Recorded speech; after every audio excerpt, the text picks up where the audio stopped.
प्रणाम, मैं हूं हिमांशु द्विवेदी और स्वागत है आपका हमारी खास पेशकश चुनावी चर्चा में। चुनावी चर्चा के तहत हमारा विषय खासा दिलचस्प है। क्या कमाल का विषय है ना। अमेठी से नहीं आई आस, रायबरेली पर विश्वास। देखो कैसा कमाल हो जाता है राजनीति में। कल राहुल गांधी के नाम से अमेठी में ऑनलाइन नामांकन खरीदा गया। लगा बस राहुल गांधी कल पहुंचेंगे, अमेठी में फॉर्म भरेंगे, स्मृति ईरानी के साथ पिछले चुनाव में मिली हुई पराजय का बदला लेंगे। एक दिलचस्प चुनाव देश भर के लोग देखेंगे, राहुल गांधी का साहस देखेंगे, कांग्रेस का साहस देखेंगे। पर सुबह सुबह कहानी ही बदल गई। राहुल गांधी ने अमेठी को टाइट कर दिया और रायबरेली में जाकर नामांकन भर दिया। किस रायबरेली में, जहां से उनकी मां लगातार सांसद थी। अब राहुल गांधी ने तो रायबरेली में नामांकन भर दिया, पूरे देश शहजादा डर गया, शहजादा भाग गया, शहजादा इधर आ गया। प्रधानमंत्री नरेंद्र मोदी तो इस मामले में सबसे हुनरमंद शख्स है। उन्होंने चिल्ला चिल्ला के कहा, वो शहजादा बोला करता है डरो मत, अब मैं कह रहा हूं डरो मत भागो मत। तो हम इसी डरो मत भागो मत पे आज बात करेंगे, समझने की कोशिश करेंगे कि जिस अमेठी से तीन बार राहुल गांधी सांसद थे, एक पराजय के साथ ही क्यों तौबा कर लिए और क्यों रायबरेली से नामांकन भरना उनके लिए इतना जरूरी हो गया, जिसके आधार पर प्रधानमंत्री मोदी को कहने का मौका मिल गया वायनाड में भी हार रहा है शहजादा, इसलिए रायबरेली से पर्चा भर रहा है। दिलचस्प विषय है। तीन खास मेहमान मेरे साथ में हैं। हमारे साथ में डॉक्टर अजय उपाध्याय हैं, प्रवक्ता हैं ऑल इंडिया कांग्रेस कमेटी के। ऐसे दिलचस्प विषय पर स्टूडियो में आकर बहस का हिस्सा बन रहे हैं, उनके साहस को सलाम है। हमारे साथ में शरद त्रिवेदी जी है। मन मांगी मुराद है, ऐसे विषय आते रहे तो शरद जी को चर्चा में आनंद आता रहे। तो शरद जी हमारे साथ हैं और इन दोनों के बीच में तटस्थ राय देने के लिए वरिष्ठ पत्रकार प्रमोद गोस्वामी जी भी हमारे साथ हैं। आप तीनों मेहमानों का स्वागत है। तीन बयानों पर दृष्टि डालते हैं और उसके बाद डॉक्टर अजय उपाध्याय के साथ इस दिलचस्प और मार्मिक विषय पर चर्चा शुरू करते हैं। पहले ही बता दिया था कि शाहजादे वायनाड में हारने वाले हैं और हार के डर से जैसे ही वायनाड में मतदान समाप्त होगा वो दूसरी सीट खोजने लग जाएंगे।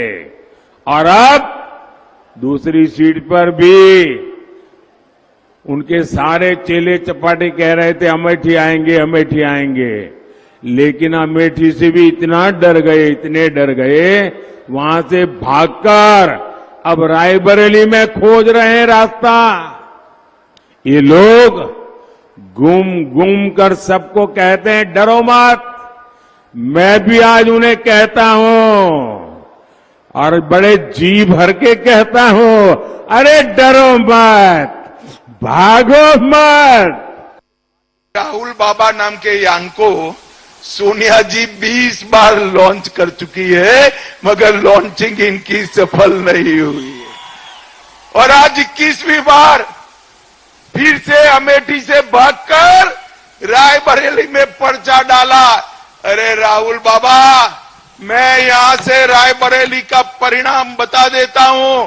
भारतीय जनता पार्टी के प्रत्याशी दिनेश प्रताप सिंह के सामने आप रायबरेली से प्रचंड बहुमत से हारने जा रहे हैं।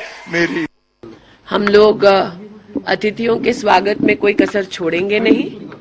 इतना ही कह दूं कि अमेठी से गांधी परिवार का ना लड़ना इस बात का संकेत है कि कांग्रेस पार्टी चुनाव में एक वोट पड़ने से पहले ही अमेठी से अपना हार स्वीकार कर चुकी है, क्योंकि अगर उन्हें लगता कि यहाँ जीत की। तो डॉक्टर अजय उपाध्याय थोड़ा समझाओ ना आप। हमने भाई अपने पैरों पे कुल्हाड़ी मारते तो लोगों को देखा, वह खुद गर्दन पे कुल्हाड़ी मार लें ऐसा कांग्रेस ही कर सकती है। ये राहुल गांधी का आज पर्चा रायबरेली से जो भरा, इससे कांग्रेस को कौन सी मजबूती मिल रही है, कांग्रेस को कौन सा फायदा हो रहा है, कांग्रेस क्या संदेश दे रही है, थोड़ा समझाओ ना डॉक्टर अजय उपाध्याय जी। प्रधानमंत्री जी की बात को हम लोगों ने सुना। प्रधानमंत्री के पास तो कोई अब इशू है नहीं, कौन कहां से पर्चा भरेगा वही इशू है। हमें लगता है इस बार हिंदू मुस्लिम वाला भी फेल हो गया उनका, जो आए दिन कभी धर्म के नाम पे नफरत बांटने का काम कर रहे थे। कम से कम राहुल जी के कारण अब रायबरेली की याद उनको आ रही है, अच्छी बात है। डरो मत, उन्होंने कहा ये बात प्रधानमंत्री जी, सच बात है। राहुल गांधी जो संदेश देते हैं डरो मत, याद होगा आपको, आपका सीबीआई, ईडी, आईटी 56-55 घंटे उनको बैठाता है, देश के आम जनमानस को भी लगातार तंग करता है, संविधान पर प्रहार करने का प्रयास करता है, लेकिन एक व्यक्ति है जो देश में लोगों को कहता है डरो मत, और उसके लिए वो आगे बढ़कर चलता है और काम करता है। कन्याकुमारी से कश्मीर तक के लोगों को जगाता है देश के संविधान की रक्षा और देश में भय से मुक्ति के लिए, नफरत जो आप बांट रहे हैं उसमें प्रेम फैलाने के लिए। मणिपुर से मुंबई तक की यात्रा करता है और हर कदम पर कहता है लोगों से डरो मत, क्योंकि देश जो है जिस तरह से जिस कगार पर आपने पहुंचाया है प्रधानमंत्री जी, वो डरने वाला वो शख्स नहीं है। जब आपके अकूत संपदा से, जब आपके इतने ईडी सीबीआई वाले लोगों से, साम दाम दंड भेद से जो आदमी नहीं डरा, हिमांशु जी, आपको लगता है कि राहुल गांधी जी अमेठी जाने से और रायबरेली जाने से या किसी देश के किसी कोने से चुनाव लड़ने से डरेंगे? हमारी एक रणनीति है और रण हमारा है, हम जानते हैं कि हमें कैसे युद्ध लड़ना है। जिस तरह से प्रधानमंत्री जी और आज भाजपा के समेत जितने भी उनके लोग हैं और मीडिया के भी बहुत साथी, यदि अमेठी से वो लड़ते तो आए दिन यही कहानी चलती जो अभी शुरू हो गई है। न्यूज रूम में एक ही नैरेटिव रहता, टीआरपी चलती, और प्रधानमंत्री जी की भी टीआरपी इसी पे चलती। टीआरपी उनकी खत्म हो गई। स्मृति ईरानी जी को तो जाना ही जाता है अमेठी के लिए, अब उनकी पहचान भी नहीं होगी, क्योंकि जो महिला मंत्रालय उनके पास है उस पर तो वो एक वक्तव्य भी नहीं दे पाती जब महिलाओं पर अत्याचार होता है। तो इन सबको एक ही इशू था, और राहुल गांधी के लिए इशू देश का नैरेटिव बनाना है, जो बना रहे हैं महंगाई के मुद्दों को। और रुको भाई, देखो आप हमारे को समझा नहीं पाए। देखो अजय भाई, आप जैसा कुशल प्रवक्ता हमारे साथ स्टूडियो में मौजूद है, बड़ी उम्मीद के साथ हम आपकी ओर देख रहे हैं। भाई आपने कहा डरो मत, और राहुल गांधी तो कमाल की शख्सियत है। आपने हमें बताया वो कन्याकुमारी से चले कश्मीर तक पहुंचे, पूरे देश को जगा दिए। कैसे जगाए जिसमें अमेठी के लोग अभी तक सो रहे हैं, उनमें भरोसा नहीं जागा राहुल गांधी के संदर्भ में। राहुल गांधी जैसी शख्सियत तो बस एक नामांकन भर देती तो जीत जाना चाहिए था, इतनी बड़ी शख्सियत है वो। राहुल गांधी अमेठी से नामांकन भी नहीं भरे।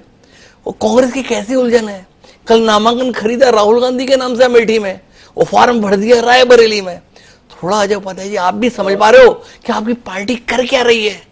क्यों प्रियंका गांधी रायबरेली में ना दिखी और राहुल गांधी रायबरेली में दिखा? आप बोले हमारी टीआरपी बढ़ जाती। हमारी टीआरपी तो आपके फैसले ने बढ़ा दी। सुबह से इसी पे चल रहा है, राहुल गांधी अमेठी से भाग गए, प्रियंका गांधी को घर बिठा गए और खुद रायबरेली में जाकर फॉर्म भर दिए। वायनाड से हार रहे हैं, प्रधानमंत्री जी चिल्ला रहे हैं। आप देखो ना टीआरपी के लिए आप कितनी मदद कर दी है हम सबकी। देखिए, जो सच्चाई है और संजीदगी से यदि देखें तो राजनीति जो है ऐसे नहीं चलती है जैसे प्रधानमंत्री जी और भाजपा के लोग चलाना चाह रहे हैं। पूरा देश देख रहा है राहुल गांधी जी ने रायबरेली से क्यों चुना है, ये राहुल जी ने स्पष्ट भी किया और पूरा देश और कांग्रेस के लोग इस बात को जानते हैं, आम जनमानस जानती है। भाजपा के आंख में, आप हमें समझाओ क्यों भरा?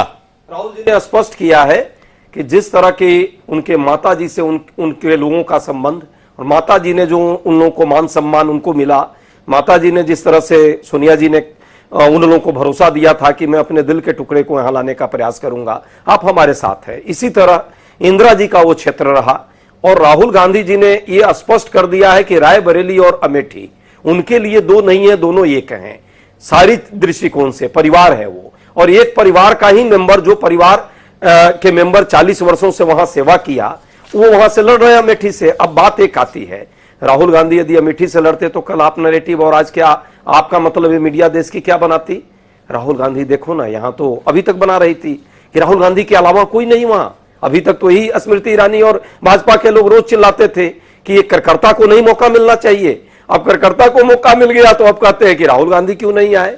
अरे भाई, दिक्कत है भाई अजय उपाध्याय जी, मीडिया को है और इस देश के भाजपा को है। अजय उपाध्याय जी, अभी तक हमारे पास में कोई ठोस, माफ करना अजय जी, हिसाब से चल रही है आगे और चलेगी। माफ करना अजय जी, अभी तक दलील मिली नहीं हमको, पर शरद जी के पास चलते हैं और शरद जी आपसे समझना चाहते हैं ये राहुल गांधी के साथ क्या सेटिंग बैठी आपकी, या राहुल गांधी के सलाहकारों को कैसे आपने सेट किया जिसके चलते राहुल गांधी का पर्चा आपने अमेठी की जगह रायबरेली से भरवा दिया? इस खेल के विषय में शरद जी रोशनी दो, हमें बाकी नहीं जानना, हमें तो आपके उस खेल को जानना है जिसमें नामांकन पत्र कल खरीदा तो अमेठी से गया था, पर फॉर्म आज जो है रायबरेली से भर गया और आपको मन मांगी मुराद मिल गई।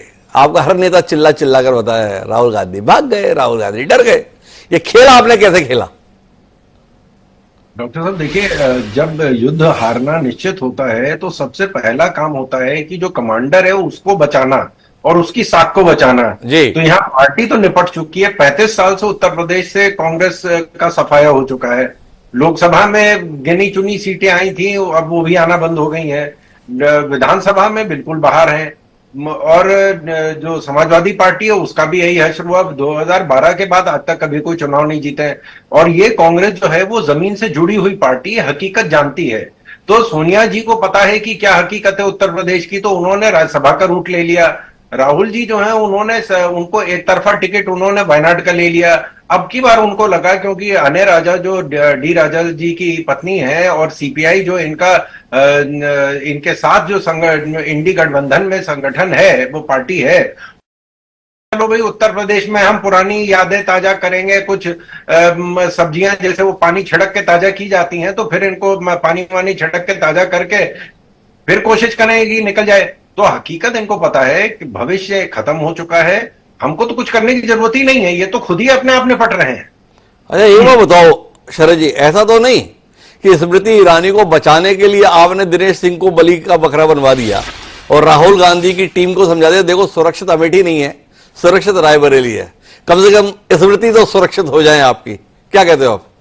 देखिए, आपकी रणनीति के संदर्भ में तो कई किस्से कहानी चलते हैं। राहुल गांधी के आसपास किसको सेट किया आप, जिसके चलते अभी तक पहेली है? कल नामांकन भाई अमेठी से खरीदा गया था और आज नामांकन दाखिल रायबरेली से हुआ। डॉक्टर साहब, अमेठी की जनता जानती है, ये पहले ना इन्होंने कभी वहां मकान बनाया, ना कभी वहां रहे, ना जनता के साथ काम इन्होंने किया। स्मृति ईरानी जब चुनाव हारी थी तब वहां रही, जब जीती तब वहां रही। उन्होंने जिस तरह का विकास का कार्य वहां पे किया, उसके बाद उनको मालूम है कि वहां से नहीं जीतने वाले हैं। यही इसे आप देखेंगे। शरद जी आप मेरी मदद नहीं कर रहे, या आप खुलासा अभी करना नहीं चाह रहे, हो सकता है 4 जून के बाद करें। भाई मेरा सवाल क्या है, भाई राहुल गांधी ने कल नामांकन खरीदा था अमेठी से, यह मकान स्मृति ईरानी लिए हुए हैं, ये 10 साल की कहानी है, फिर भी कल नामांकन खरीदा था ना। पर आज नामांकन कहां से भरा? आज नामांकन भरा रायबरेली से। इसके विषय में थोड़ा सा रोशनी दीजिएगा, मैं फिर लौटूंगा आपके पास। लेकिन अभी प्रमोद गोस्वामी जी मेरे पास साथ हैं। प्रमोद जी थोड़ी मदद कीजिए। ये आज जो राहुल गांधी ने किया, आज जो कांग्रेस नेतृत्व ने किया, इससे पार्टी की जड़ों में कितना मठा डाला खुद के हाथों से, या कितना पानी डाला, खाद डाला? थोड़ा इसमें समझाइए ना प्रमोद जी, क्या संदेश जा रहा है लोगों के बीच? हिमांशु जी, देखिए एक बात तो है कि अमेठी और रायबरेली वो कांग्रेस का अपना गढ़ रहा है। ये बात अलग है कि स्मृति ईरानी जी ने पिछले 19 के चुनाव में उनको बड़ी शिकस्त दे दी थी। वो शॉकिंग था निश्चित रूप से, इसमें कोई दो राय नहीं है। जहां तक अमेठी और रायबरेली का सवाल है, तो पहले ये भी चर्चाएं थी कि शायद प्रियंका जी रायबरेली से लड़ेंगी और राहुल जी अमेठी से लड़ेंगे। लेकिन जहां तक मैं समझता हूं कि शायद ये जो रणनीति में इनका बदलाव हुआ है, वो एक कारण ये हो सकता है कि चूंकि राहुल जी वायनाड और रायबरेली दोनों जगह से लड़ रहे हैं, तो ऐसी स्थिति में दो जगह से तो सांसद रह नहीं सकते हैं।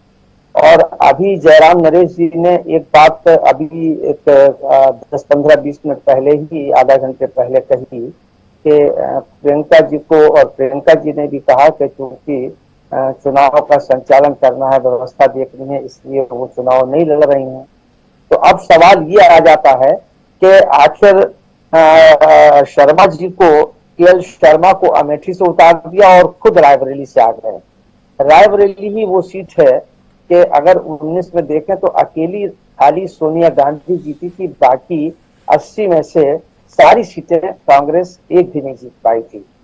तो उसको बचाए रखने के लिए, वहां के लोगों को ये जताए रखने के लिए कि कम से कम एक सीट तो हमारे पास ये बनी रहे, तो ऐसी स्थिति में राहुल जी को वहां आ गए। और जैसा अगर कांग्रेस की बात जो कही जा रही है या प्रियंका जी कह रही है, हम वो उसको सही मानते हैं कि वो चुनाव प्रबंधन को देखेंगे। बड़ा चुनाव है जी, ये तो हो गई कहानी। आप जैसे वरिष्ठ पत्रकार से समझना ये चाहता हूं मैं कि इसका संदेश क्या है। क्या इससे कांग्रेस की इज्जत बढ़ रही है? क्या इससे राहुल गांधी की इज्जत बढ़ रही है? क्या इससे गांधी परिवार की इज्जत में इजाफा हो रहा है कि भाई आप अमेठी छोड़ के रायबरेली से मैदान में आ गए, या आप मानते हैं ये एक राजनीतिक भूल है?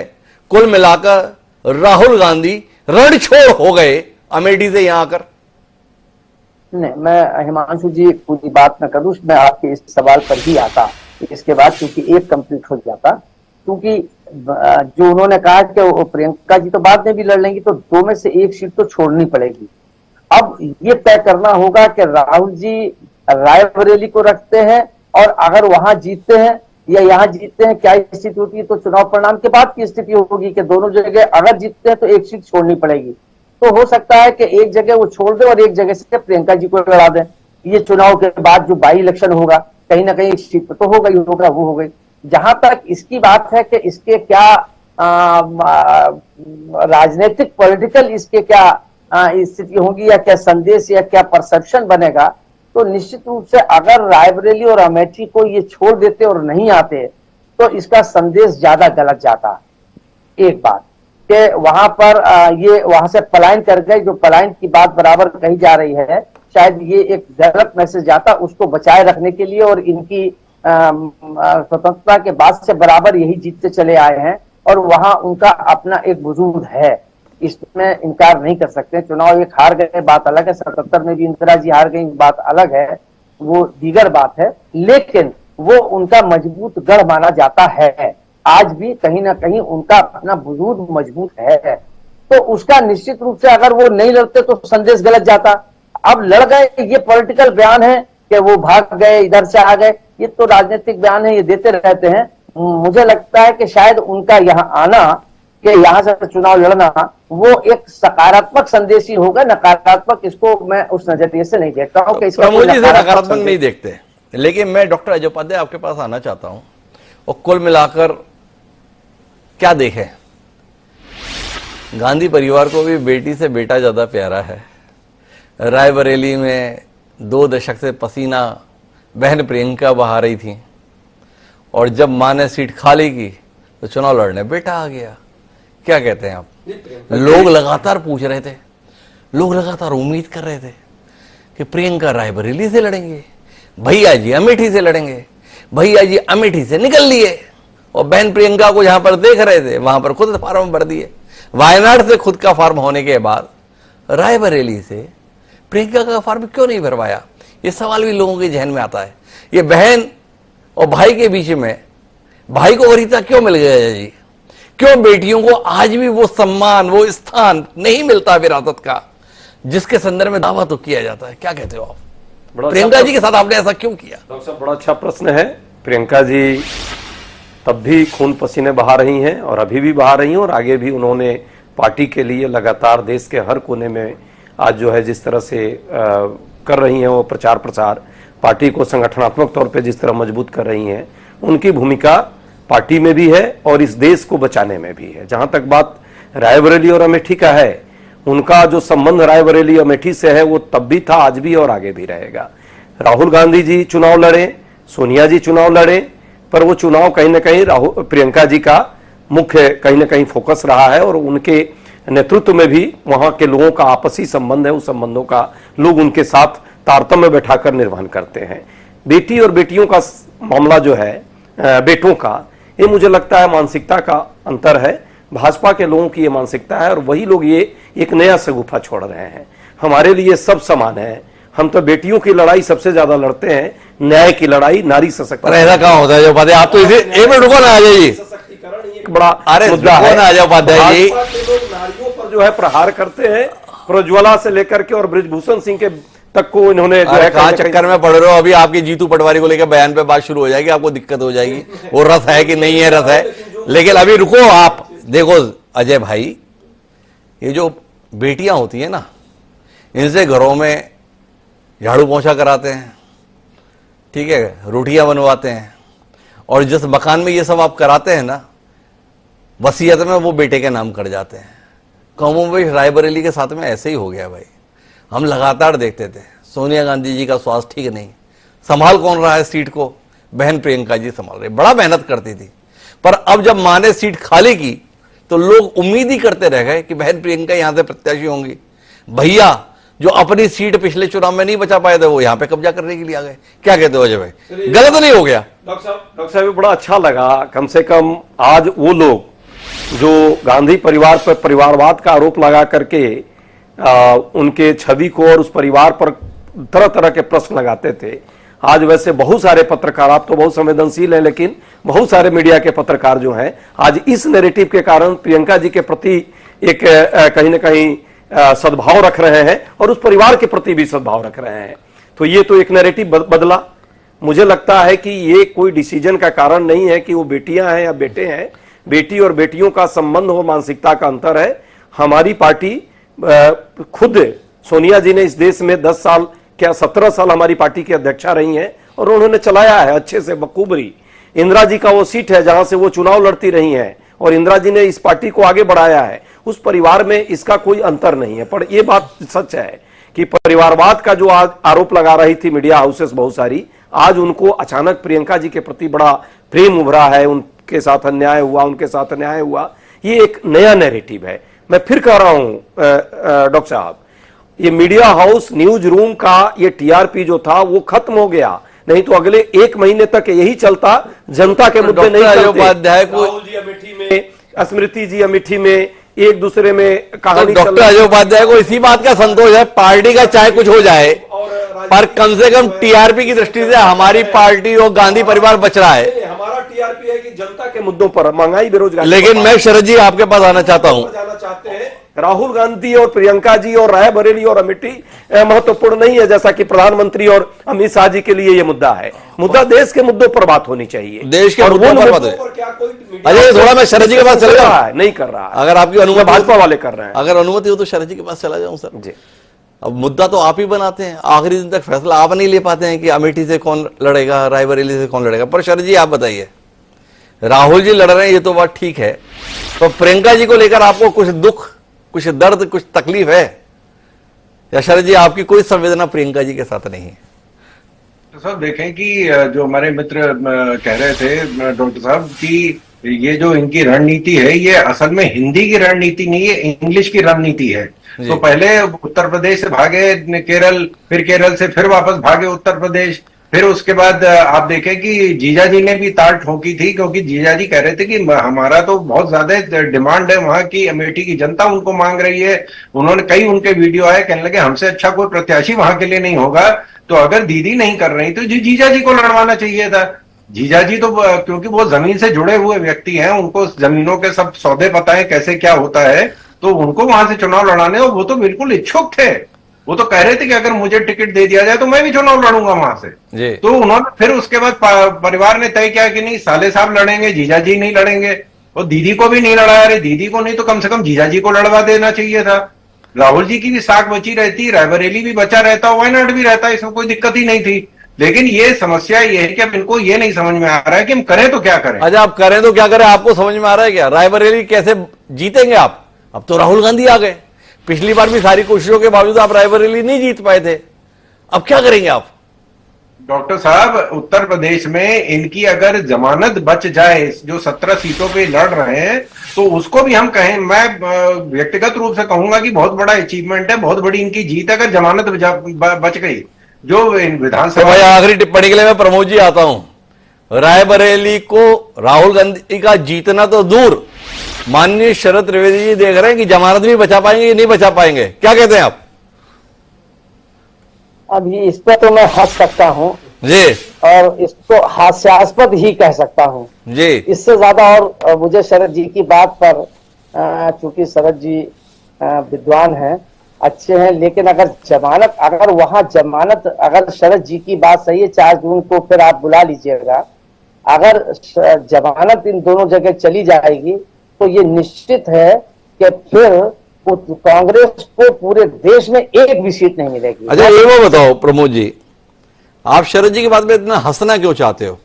विधानसभा चुनाव हुआ, रायबरेली से माननीय सोनिया गांधी सांसद है ना, 5 सीटें हैं। 1 सीट पर कौन जीता? 1 सीट पर भाजपा जीती। 4 सीट पर कौन जीता? समाजवादी पार्टी जीती।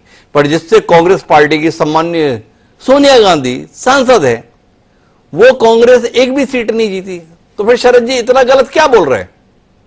नहीं, तो मैंने कहा ना कि 4 जून को इस पर हिमांशु जी आग्रह होगा शरद जी और हम दोनों बच जाएंगे, क्योंकि ये मेरी अपनी एक मतलब मैं दलीय आधार पर नहीं, एक विशुद्ध पत्रकार के रूप में कह रहा हूं कि अगर जो मेरे 40-42 वर्ष की पत्रकारिता, मैंने रायबरेली अमेठी को दशकों कवर किया है और मैं वहां राजीव जी से लेकर वहां तक कवर करता रहा हूं, नजदीक से मैंने उन दोनों क्षेत्रों को देखा भी है। मैं पीटीआई में यहाँ का चलो जमानत नहीं बचेगी प्रमोद जी। स्मृति ईरानी की जीत को लेकर कोई संशय है क्या? माननीय शर्मा जी क्या करेंगे अमेठी में? वहां लड़ाई होगी, लेकिन सवाल जमानत की है। जमानत ना अमेठी में जाएगी और न रायबरेली में जाएगी। तो भाई अजय उपाध्याय जी, आपके लिए संतोष की बात है, प्रमोद गोस्वामी जैसा वरिष्ठ पत्रकार ये कह रहा है कि देखो अमेठी रायबरेली आप जीतोगे नहीं जीतोगे पता नहीं, पर आपकी जमानत जब्त नहीं होगी, जो शरद जी का मंसूबा है। लेकिन कुल मिलाकर महत्वपूर्ण बात यह है कि राहुल गांधी की अमेठी छोड़ रायबरेली से उम्मीदवारी का फैसले ने कहीं ना कहीं कांग्रेस को कटघरे में खड़ा कर दिया है और भारतीय जनता पार्टी को मौका दे दिया है एक बार फिर गांधी परिवार पर हमलावर होने का। अभी कांग्रेस को यह समझाने की जरूरत है लोगों को कि आखिर उसने ये फैसला क्यों लिया। महज मां की सीट थी इसलिए राहुल गांधी अमेठी छोड़कर रायबरेली आ गए, तो भाई अमेठी उनके पिता की छोड़ी हुई सीट थी, पिता से ज्यादा माता महत्वपूर्ण हो गई अचानक। क्या इस दलील के साथ में भारतीय मतदाता उनकी दलील को स्वीकार कर लेगा, या भाजपा की यह दलील उसके अंदर तक प्रवेश कर जाएगी कि अमेठी में दाल गल नहीं रही थी इसलिए हांडी रायबरेली में चढ़ा दी गई। सवाल महत्वपूर्ण है, आने वाले समय में इसका उत्तर मिलेगा। उत्तर इस बात का भी मिलेगा कि वायनाड और रायबरेली का नतीजा क्या रहेगा। पर इतना तय है, कांग्रेस के आज के इस फैसले ने एक बार फिर कांग्रेस और राहुल गांधी दोनों की समझ पर सवाल पैदा कर दिया है। आप तीनों मेहमानों का बहुत बहुत धन्यवाद हमारे साथ इस दिलचस्प राजनीतिक चर्चा का हिस्सा बनने के लिए। समय अब इजाजत लेने का, मुझे दीजिए इजाजत, कल फिर मिलेंगे नई चुनावी चर्चा में, तब तक के लिए सादा पड़ा।